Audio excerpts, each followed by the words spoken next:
And now the Nuggets can dribble it out. Murray just got his rebound. Another win for the Nuggets and their first behind enemy lines. Good win for us, but we did not come down here to get one win. A major rebound after losing game 2. The team is now just 2 wins away from winning it all. Well, we've always been a resilient team. As long as we stay together and have that bounce back mentality, we'll be fine. From the mountains to the Magic City, our Denver 7 sports team is breaking down what's next for the series. We knew the valuation was going up substantially, and it did. Plus a major increase in property taxes for all Colorado homeowners. Denver 7 investigates breaking down which counties were hit the hardest and what you can do to appeal your assessment. And welcome to Denver 7 News at 10. I'm Ann Trujillo. And I'm Shannon Ogden. Glad you're with us tonight. Nuggets starting their trip off right to Miami, beating the Heat 109-94 in Game 3 of the NBA Finals. Let's get right over to Sports Director Lionel Bienvenu. Lionel, tonight's performance, this is the Nuggets team we've been hoping to see in these finals. Yeah, this was their best game by far, and of course it was their two superstars, Batman and Robin, that came through tonight. Jamal Murray, 34 points, 10 assists, 10 rebounds. Nikola Jokic, a triple-double, 32 points, 21 rebounds, and 10 assists. And when your superstars are hitting like that, the game looks easy. Wasn't easy, but that's the way they made it look tonight. Let's take a look.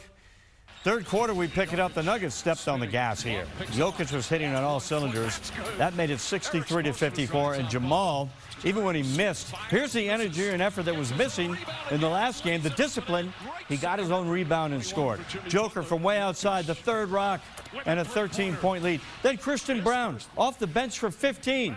That's all they've talked about tonight was Brown. Steal and slam.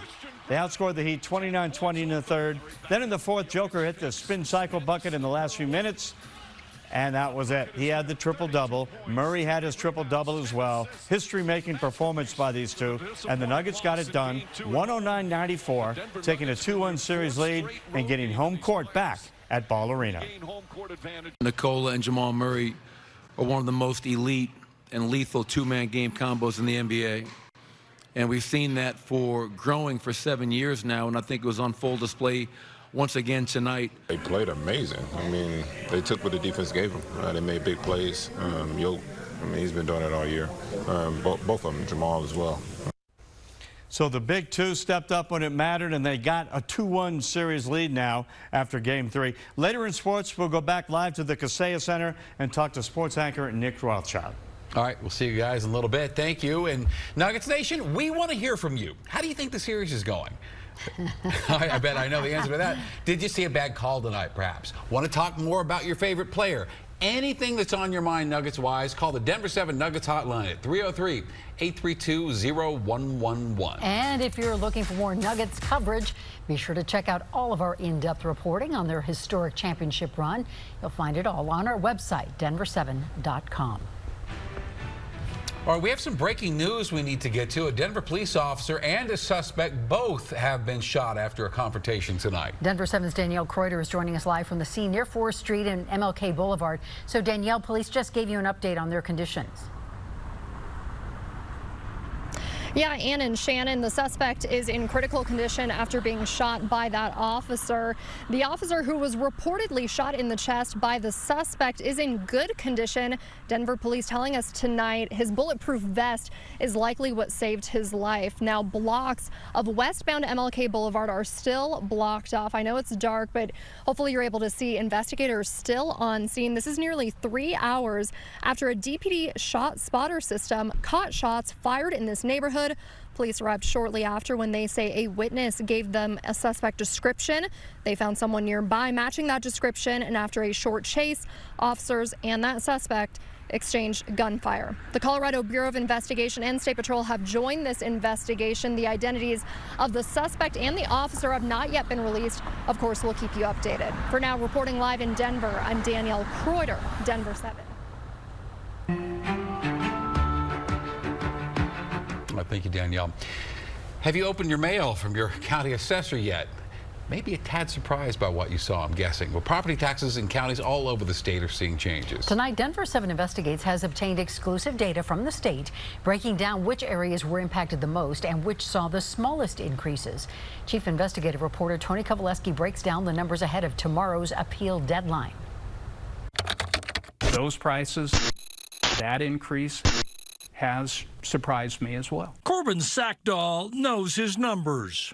Is it fair to say people have sticker shock in Colorado? I think they probably do. He's confirming you were not alone in feeling the pain of your most recent property assessment. We all were concerned with this reval.